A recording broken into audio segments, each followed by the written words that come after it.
Hello students, मेरे channel साहित्य बिरर में आप सभी का स्वागत है। मैं doctor Bharti Sharma Hindi NET JRF के सभी स्टूडेंट्स के लिए उनके नए पाठ्यक्रम की इकाई फर्स्ट से आज लेकर आई हूँ देवनागरी लिपि की विशेषताएं। जैसा कि इकाई फर्स्ट में आपके दिया गया है देवनागरी लिपि की विशेषताएं, तो हम बात करते हैं। पहले हम देवनागरी लिपि को जानते हैं, जहाँ भारत की प्राचीनतम राष्ट्रीय लिपि जो है ब्राह्मी से विकसित देवनागरी लिपि है। ये बाईं से दाईं ओर लिखी जाती हैं। इसे संविधान में राजलिपि का दर्जा दिया गया है और ये कब दिया गया है कि भारतीय संविधान के अनुच्छेद 343(1) के द्वारा 14 सितंबर 1949 को संघ की राजलिपि बनी थी। यानी राजभाषा हिंदी और राजलिपि दोनों एक साथ 14 सितंबर 1949 को संविधान में मान्यता मिली थी। इन दोनों को हिंदी, मराठी, नेपाली और संस्कृत इत्यादि भाषाएं देवनागरी लिपि में लिखी जाती हैं। न केवल हिंदी बल्कि मराठी, नेपाली और संस्कृत भी देवनागरी लिपि में ही लिखी जाती हैं। देवनागरी लिपि के अन्य नाम हम बात करते हैं तो नागर, देवनागर, बालबोध, नंदी नागरी, ये सभी अन्य नाम हैं। नागरी लिपि का प्राचीनतम साक्ष्य राष्ट्रकूट नरेश दंती दुर्ग के सामनगढ़ के दानपात्र में मिलता है। और देवनागरी लिपि का सर्वप्रथम प्रयोग गुजरात के राजा जयभट्ट के एक शिलालेख में हुआ था। ये भी आपके लिए जानना जरूरी है। देवनागरी लिपि की प्रमुख विशेषताओं की ओर आते हैं तो ये आदर्श और वैज्ञानिक लिपि है, जिसकी प्रमुख विशेषताएं इस प्रकार है। वर्णमाला का वैज्ञानिक वर्गीकरण, यानी यहाँ पर नागरी लिपि जो है उसमें ध्वनि चिन्ह संस्कृत व्याकरण के अनुसार वैज्ञानिक रूप से इस प्रकार से वर्गीकृत है कि एक स्थान विशेष से उच्चारित होने वाले अक्षर एक ही वर्ग में सम्मिलित हैं, तो इसीलिए वर्णमाला का वैज्ञानिक वर्गीकरण किया गया है। इसमें लिपि चिन्हों के नाम ध्वनि के अनुरूप हैं, यानी जैसा बोला जाता है, यानी लिपि चिन्ह ध्वनि जैसी हमारे मुंह से निकलती हैं वैसे ही लिपि चिन्ह है, यानी उसका नाम भी वैसा ही है जैसा हम बोलते हैं। अ बोला है तो अ ही लिखा जाएगा। एक ध्वनि के लिए एक लिपि चिन्ह इसमें है। कैसे हैं कि देवनागरी लिपि की एक बहुत बड़ी विशेषता ये है कि यहाँ पर जैसा कि अंग्रेजी में आप देखते हैं कि स वर्ण को लेंगे तो अंग्रेजी में इसके लिए एस भी लगाया जाता है, सी भी लगाया जाता है, एस सी भी लगाया जाता है और डबल एस भी लगाया जाता है। यानी इतने सारे अक्षरों का प्रयोग यहाँ पर हो रहा है स ध्वनि के लिए, लेकिन हिंदी में ऐसा नहीं है। स के लिए सिर्फ सही प्रयोग करेंगे, श के लिए श प्रयोग करेंगे, यानी सिंपल। एक बात ये ध्यान रखिएगा कि एक ध्वनि के लिए एक ही चिन्ह प्रयोग में लिया जाता है। लिपि चिन्हों की पर्याप्तता की बात करते हैं देवनागरी लिपि में, तो यहाँ पर आदर्श लिपि है। इसीलिए है क्योंकि सभी ध्वनियाँ यानी किसी भी भाषा की समग्र ध्वनियों को अंकित करने की क्षमता देवनागरी लिपि में होती है, और इसीलिए इसे हम कह सकते हैं कि यहाँ पर लिपि चिन्ह भी इतने पर्याप्त हैं कि वो किसी भी भाषा को अपने आप में समेट सकें। ह्रस्व और दीर्घ स्वरों के लिए स्वतंत्र चिन्ह है। यहाँ पर ह्रस्व स्वर अपने चिन्हों में अलग लिखे जाते हैं और दीर्घ स्वर अपने चिन्हों में अलग लिखे जाते हैं, यानी स्वतंत्र चिन्ह अपने आप में अलग अलग हैं। यहाँ देखिए, आप उदाहरण देखते हैं, जैसे ए है। अब ए के लिए यहाँ पर अ का बोध हो रहा है और आ का भी बोध हो रहा है, यानी अंग्रेजी में ए के लिए अ और आ दोनों का बोध होता है, लेकिन हिंदी में ऐसा नहीं है। अ के लिए वर्ण अ अलग है, दीर्घ स्वर आ के लिए दीर्घ स्वर आ अलग है, यानी दीर्घ और ह्रस्व स्वरों को अलग अलग किया गया है। अक्षरात्मकता एक इसकी बहुत बड़ी विशेषता है। अक्षरात्मक लिपि उसे कहते हैं जिसमें एक वर्ण प्रतीक के लिए एक अक्षर का व्यवहार किया जाता है, यानी क ख एक व्यंजन है, इसमें व्यंजन अ स्वर का योग है, तो यानी अक्षरात्मकता किसे है, देखिए आप ध्यान से समझिएगा। जैसे क है, क में हम स्वर ए लगाते हैं तब ये पूरा क बनता है, अन्यथा ये अधूरा है।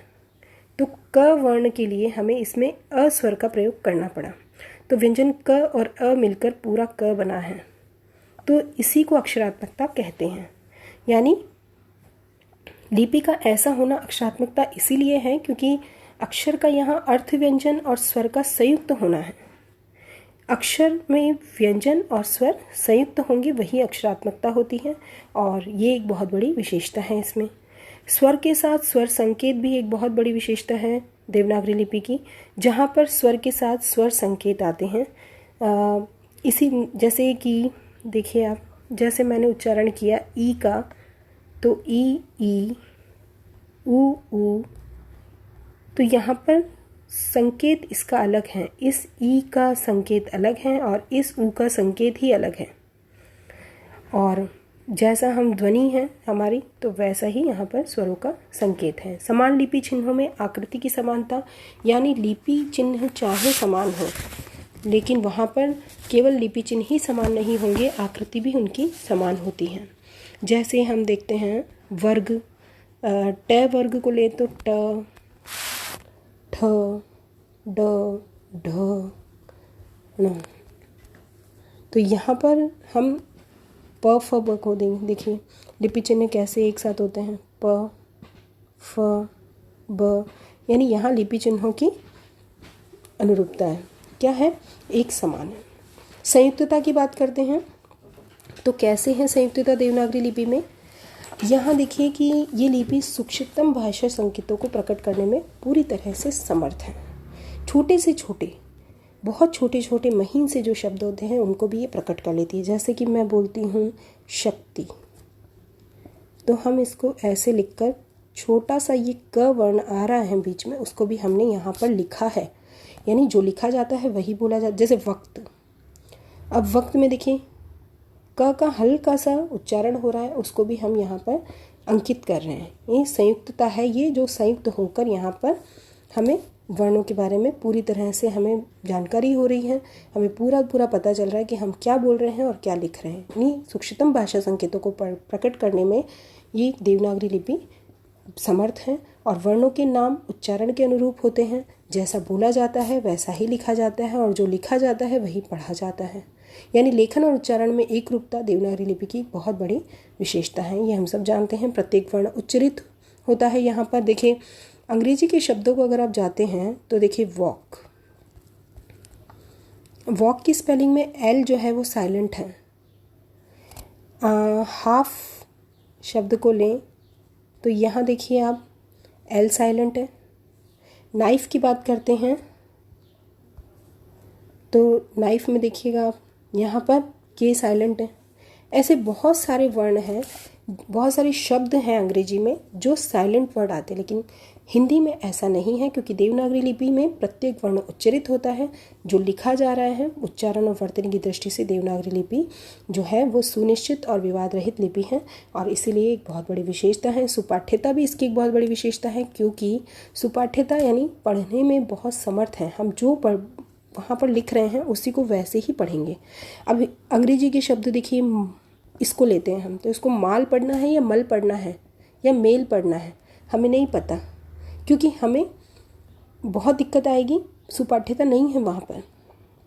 लेकिन अगर हिंदी की बात करें तो हम, अगर हमें मल पढ़ना है तो हम ऐसे लिखेंगे, और मेल पढ़ना है तो हम ऐसे लिखेंगे, और माल पढ़ना है तो हम ऐसे लिखेंगे।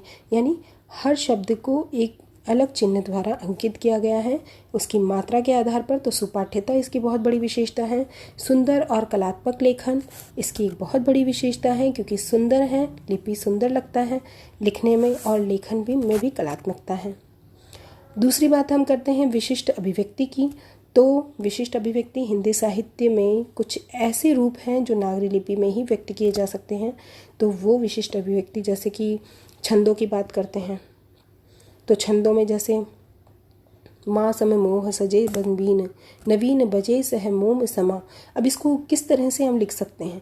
अंग्रेजी में आपको इन शब्दों को लिखने में बड़ी परेशानी आएगी, और अगर लिख भी लेंगे तो उनको पढ़ने में दिक्कत आएगी। लेकिन विशिष्ट अभिव्यक्ति की क्षमता देवनागरी लिपि में है, जहाँ पर एक एक वर्ण को इस तरह से लिखा जाता है कि उनको हम समझ भी पाएँ और आसानी से पढ़ भी पाएँ। तो जैसे कि अब उदाहरण अगर आप और लेंगे तो जैसे ओम, अब ओम को लिखना, अब इसका उच्चारण हम कैसे करते हैं? यहाँ पर ओ जो स्वर है वो दुगुना तिगुना होता जाता है, उस स्वर की जो है वो बार बार उसकी आवृत्ति होती है।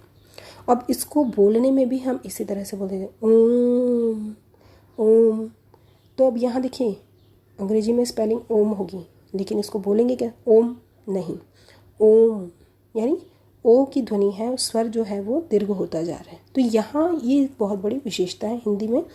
और आशु लेखन में समर्थ हैं। क्यों?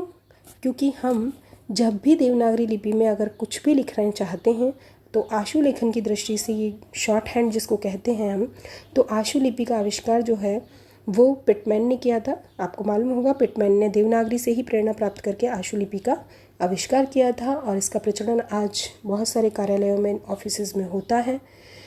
त्वरा के आधार पर अगर हम देखते हैं तो देवनागरी लिपि रोमन, उर्दू आदि लिपियों से कहीं आगे हैं और ये शीघ्रतापूर्वक लिखी जाती हैं, तो आशुलिक लेखन में ये समर्थ हैं। आगे हम बात करते हैं यांत्रिक सौकर्य की। यांत्रिक सौकर्य का अर्थ होता है मुद्रण और टंकण। आदर्श लिपि की बहुत बड़ी विशेषता है और मुद्रण और टंकण ही यांत्रिक सौकर्य है। यानी कैसे इसका मुद्रण हो, तो नागरी लिपि में मुद्रण टंकण एक ही रूप से होता है। रोमन लिपि की तरह से स्मॉल लेटर अलग, कैपिटल लेटर्स अलग, ऐसा कोई झंझट नहीं है। देवनागरी लिपि जो है वो 2 रूपों का झंझट यहाँ पर नहीं है, यहाँ पर यांत्रिक सौकर्य है। तो हमने आज देवनागरी लिपि की विशेषताओं को जाना और मुझे उम्मीद है कि आपने बहुत कुछ मेरे इस वीडियो लेक्चर से समझा होगा। तो देवनागरी लिपि की विशेषताओं को हमने पढ़ा और मैं उम्मीद करती हूँ कि ये आपको वीडियो पसंद आया हो, और पसंद आया है तो आप इसे लाइक, शेयर और सब्सक्राइब करें और मेरे चैनल को बेल आइकन प्रेस करें ताकि मेरे आने वाले सभी वीडियो के नोटिफिकेशंस आपको समय पर मिले। वीडियो को अंत तक देखने के लिए